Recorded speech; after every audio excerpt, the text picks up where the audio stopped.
Oh, well, hey, babe. It's Jamie, that's me here. Welcome back to my channel. Welcome back to yet another review of Love and Hip Hop Family Reunion. I think this was the season finale, okay? And also next week, we're going to be getting into what Black Ink Crew as well as Black Ink Crew Compton. Now, I ain't really featuring Black Ink Crew like that because y'all know I'm not a fan like that. My favorite Black Ink Crew is Chicago. I love them for the most part because I also feel like it's not fake TV, right? They give us some realness to it, okay? But it seems like Chicago is not back, but I think Compton is coming back. So I'm open to checking out Compton. And if it's good enough, I might review. Now, I will watch Black Ink Crew, but I don't really like, sometimes I'm not consistent with watching it because the show I just don't gravitate like that, like I used to anymore. But I will say, like, if I catch it and it's something worth talking about, I'll probably, discuss it. But I'm going to try to review Black Ink Crew Compton. Again, it's going to be, depending upon what the show is truly bringing, you know what I'm saying? So that's that. But let's go ahead and get into the season finale of Love and Hip Hop Family Reunion. I will say this family reunion was the best one thus far. I believe it's only season 2. So Mona Scott, y'all people over there at Love and Hip Hop, if y'all gonna bring us something like this, bring us full entertainment. Whatever you gave us with Mendices and Yandy and whoever was on the last one, it was all right. Actually, I don't know if Mendices and Yandy was on that one. Not necessarily. I feel like they were. I also feel like they were a part of Couples Retreat. That one was okay for what it was because I think Lil Fizz was on there with April. I think also Scrappy and Bambi was on that one. So it wasn't bad, but I definitely, for me, I feel like I enjoyed this one better. More interesting characters, okay? More people that I kind of like or whatever, want to see what's going on. More drama. I like this one, okay? So hopefully when y'all gather up the troops, y'all bring us something better. Now, I will say, before I really get into this, because girl, now I'm thinking, y'all remember when Shamia and Claudia Jordan last year sometime they had just filmed a project for VH1, and I feel like it was Love and Hip Hop Family Reunion, but then also it could have been Couples Retreat. Not sure which one, but I feel like they may be on the upcoming season, right? Y'all that know the deets for sure, go ahead and hop down in the comments and confirm for me what is what, okay, girl? So yeah, there's that. Let's go ahead and get into Love and Hip Hop Family Reunion. So y'all know Amina up there on the stage and she's singing. Booby and Cyn over there talking to each other. And this, of course, is the last day, so they're doing their last day activities. So they're talking about how, she gonna miss him. She gonna miss him when she goes away. I like Booby and Cyn. I would not be opposed to them actually seeing if something could happen between the both of them. Now, I do know that Miss Cyn has been problematic in the past, and she said things about, how Black men probably put them, whatever her background is, on a pedestal or whatever, only for her to find out that she could fall off that pedestal any moment. Okay, only to find out that that pedestal they got you on is the same pedestal that they have other Black women on. The only difference is you're a different shade and a different hue. Hello? So that's the reason why, okay? They just on a different side of the pedestal, okay? That's what that is, girl. And you still got the same energy. So basically everybody is still here. But anyway, girl, good luck. I do think Booby is a great guy. I did like the chemistry between the both of them. So if they end up pursuing a relationship, I wouldn't be opposed to that. I would like to see what's going to happen, right? They don't live in the same place, so that's going to be a struggle, right? Cyn don't do long distance very well, okay? She says that she tells him that she's a bit crazy. And I'm like, why would you lead with that? Why would you lead with that? Why would you tell him that? But I mean, I guess it's better for him to know from your mouth than from your actions later on. And even when you show him these actions later on, it's going to be like, well, you can't be surprised because I already told you that I was crazy. And Booby says crazy doesn't scare him. That's not the issue. But he also goes on to say that he is glad that they are connecting in the way that they are connecting as friends so that they can see where they could actually grow, whether they can grow into a relationship or whether they can stay within the friendship. Haven't heard much about Booby and Cyn since the show has filmed, so I don't know where they are today. They may just be great friends, right? So there's that, okay? Also, I want to say that I think it's good that Cyn do know herself and know that she cannot handle relationships very well when they're long distance, right? It's good that she knows herself, right? So, I mean, girl. Okay. Shekinah, Stevie, Peter, Rich, and Cisco. Shekinah says that she told Peter what Cisco told her. Okay, so they end up pulling Shekinah over, wanting to have a conversation. He says they were drunk and that they kissed, but it was no tongue. Shekinah is not necessarily believing that, right? But I also felt like this. Here goes Shekinah. Even if we do believe more happened to the story, you didn't have to go out there and make it seem as though that man told you that he crossed the line with this woman, if that's not what it is that he told you. See, that's where you get problematic. And that's why your friendship with Miss Tiny is on the outs, because you do stuff like this, okay? You go and create the stories and speak on it as though it's a fact, and you don't even have all the true details, right? Just like last year, you tried to come to the bat for T.I. and Tiny, trying to defend them against Sabrina, only for you to end up incriminating them even more. Girl, I can't. Shekinah, you got to be careful with your mouth, dear.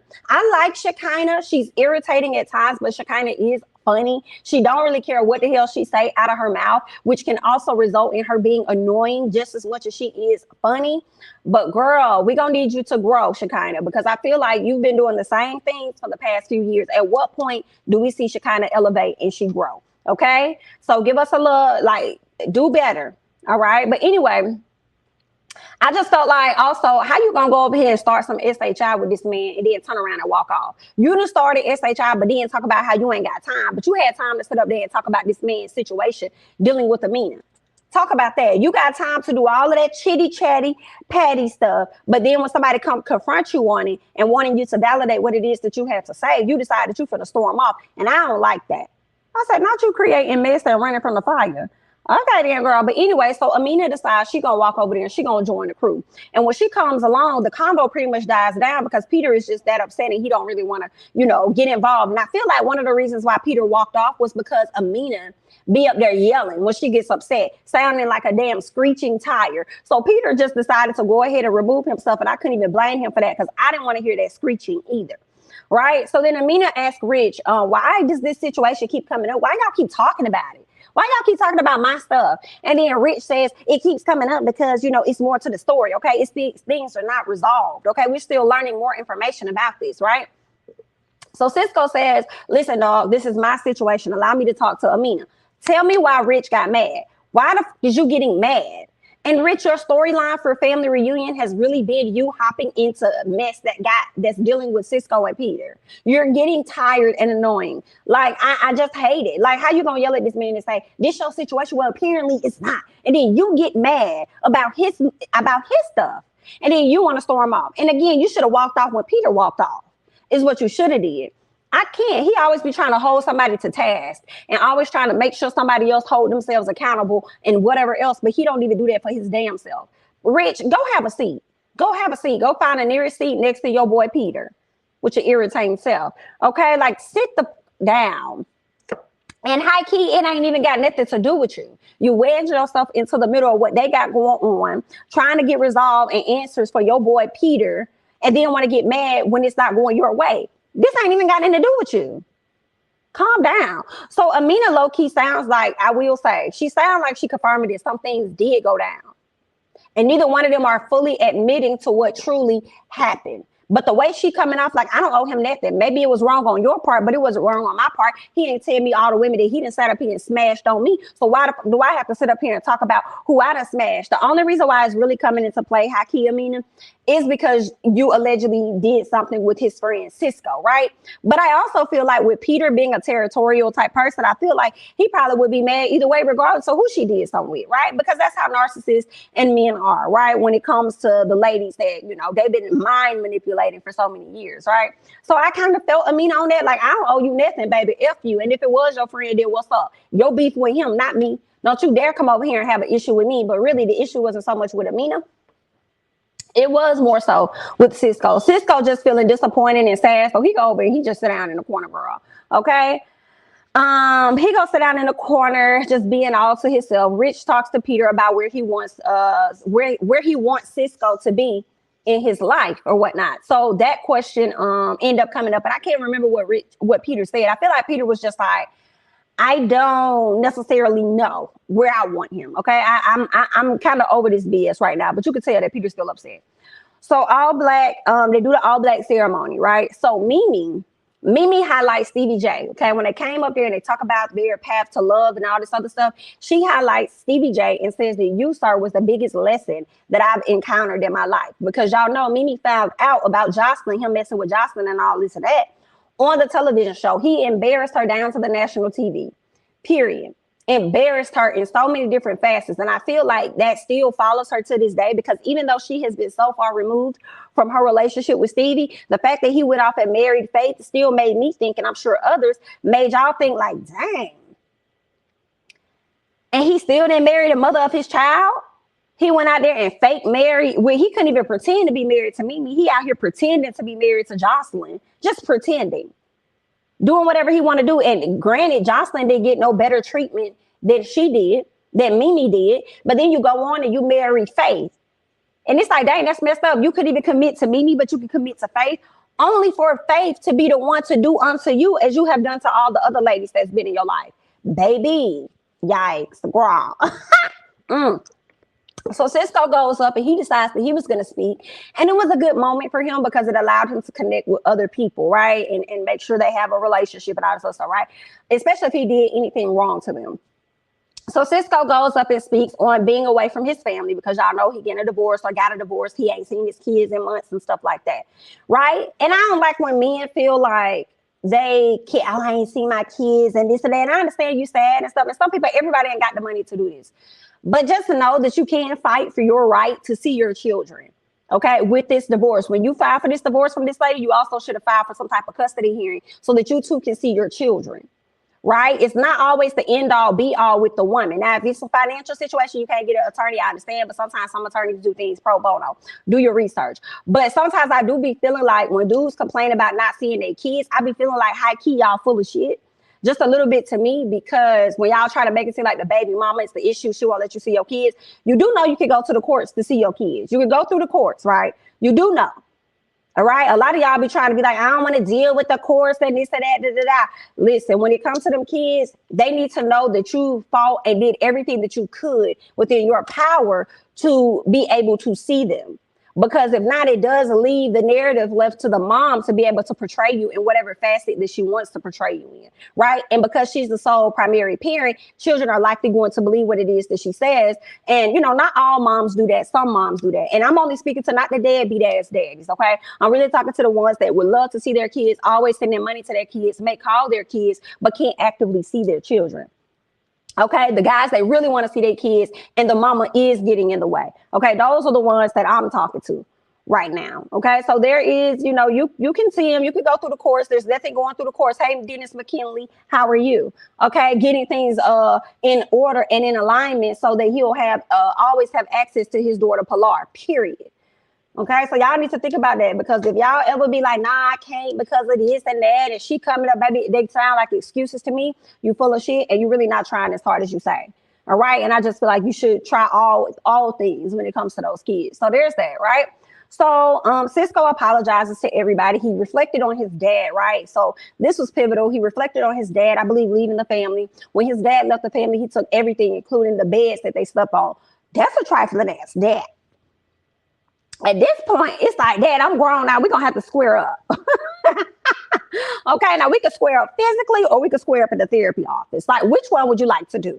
Okay, because you was out of line for that, sir. What healing was you dealing with at the time that you needed to go through? That you decided to take the beds the babies were sleeping on? What was going on with your mental? So what Cisco said, that he learned that he often rejected. He rejected the concept of having a family or being family with people. That's why he was out here running amok in the palace, okay? Doing all this other crazy stuff. Now, Cisco, you done sat up here and got on this stage and you've been very apologetic and all this other stuff. Now, if we see any more BS out of you later on, listen, I'm not going to be able to blame your history and your past and things that you've been through, okay? Because at this point, you've acknowledged what the issue is. So now you should work on being a better person. But if you result back to being who you used to be, you ain't trying to get no help and you ain't trying to be better, and you just full of shit at that point, okay? So because of that, he also goes on to apologize to people if he's ever done anything that was wrong, okay, by them or to them. And everybody really appreciated that. So that was a great way for him to get back in with the creep squad, okay?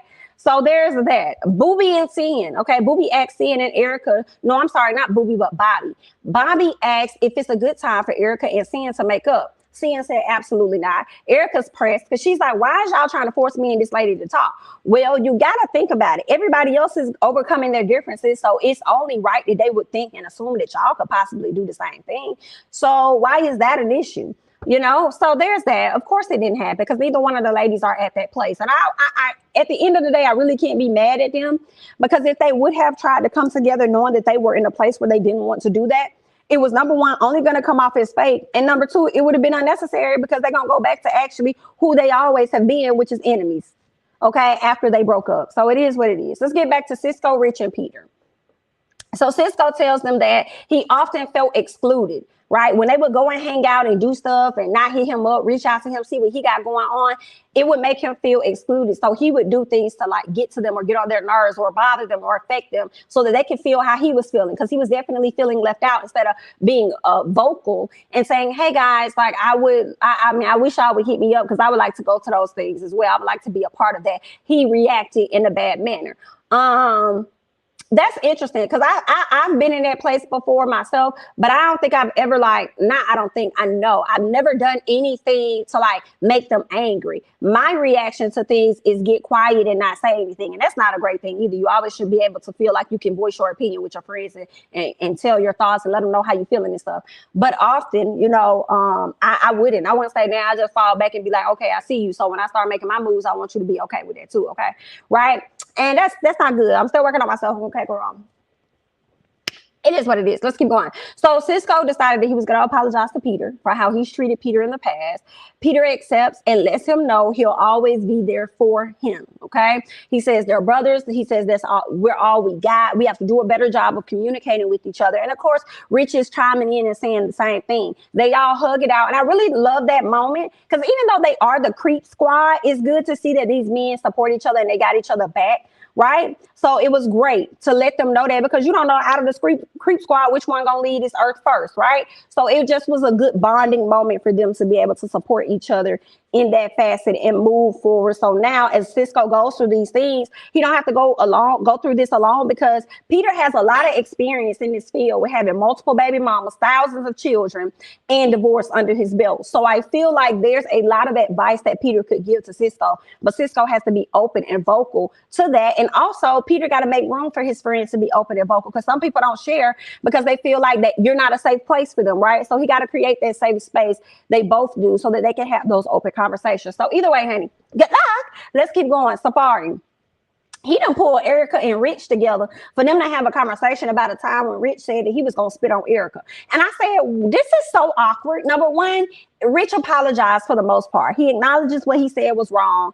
And there's that. But Erica talked about how she missed her friend. Girl, let me tell y'all what was so awkward about it. I was like, Safari, why you look like you bringing together an old couple to reunite to be together again? Like, it was giving real awkwardness, right? I know he wanted to get some resolve for his wife and get back on her good side, but at the same time, it was just really, really awkward, girl. I was like, girl, it made me flashback. It made me flashback to a time I had a boyfriend, but then I had my best friend. And I remember I was crying and tearing up. Okay, this was after high school because we had just graduated. I was like, I miss my best friend, girl. Knowing the whole time that I really liked my best friend and ended up going off to be in a relationship with my best friend for about 7 years. Girl, help me. Why did I do that? Why didn't God save me? Best friend wasn't what you wanted, girl. But anyway, I had to find out later. But anyway, girl, that's what it was given for me, okay? I'm like, Safari, let us find out that you decided up here brought Erica and Rich back together. And 2 years from now, they're going to be in a relationship picking up where they left off, okay? But either way, honey, with your children in the back, girl, either way, honey, get luck with that, boo. Erica over there crying. I love your mom. And, you know, I miss my friend. No, B.I.T., you sound like you missed the relationship that you had with him. Yeah, let's keep going. Okay. So anyway, what else we got? Everybody's good. Everybody's good. Towards the end of the show, we ended up seeing the Creep Squad perform on stage. Girl, I'm talking about everybody. All the captain, who is it? We got the CEO and the president up there, along with who? The vice president and the secretary. Girl, all the executives are on the stage performing. That's Stevie J. You got Peter Guns. Peter Guns is really the CEO, and then I think Stevie J will come right behind him as the president. Okay. And then the vice president will have to be, I'm going to say Cisco. And then not Peter, but Rich will probably be the secretary. I feel like Cisco and Rich, they be battling at times for who's the vice president versus who's the secretary. You know, it's a lot, you know what I'm saying? So maybe it's first and second chair before we get down to, you know, but anyway, girl, that's what they at. Right. They performed. Later on, we see where Peter ended up giving Amina $10,000. He stored some items in his home for her, and it came up missing. She feels like one of his girls that he had over at the house threw her shit out. And I probably would have felt the same way, and I would have ragged and tagged on him. And it was about $5,000 worth of stuff. So he said that he gave her $5,000 for the missing items and turned around and gave her an additional $5,000 for her birthday. Okay, pay me for my pain, pay me for my time, and you can say the bullshit because everything is mine. All right, so that's what ended up happening, girl, with Miss Peter and Miss Tara, and that's where my notes stopped because I didn't really care too much about everything else that happened. Shekinah went up there, said her little jokes and stuff, tried so hard to be funny. They reenacted some of the scenes, okay, for some of the iconic scenes from their time.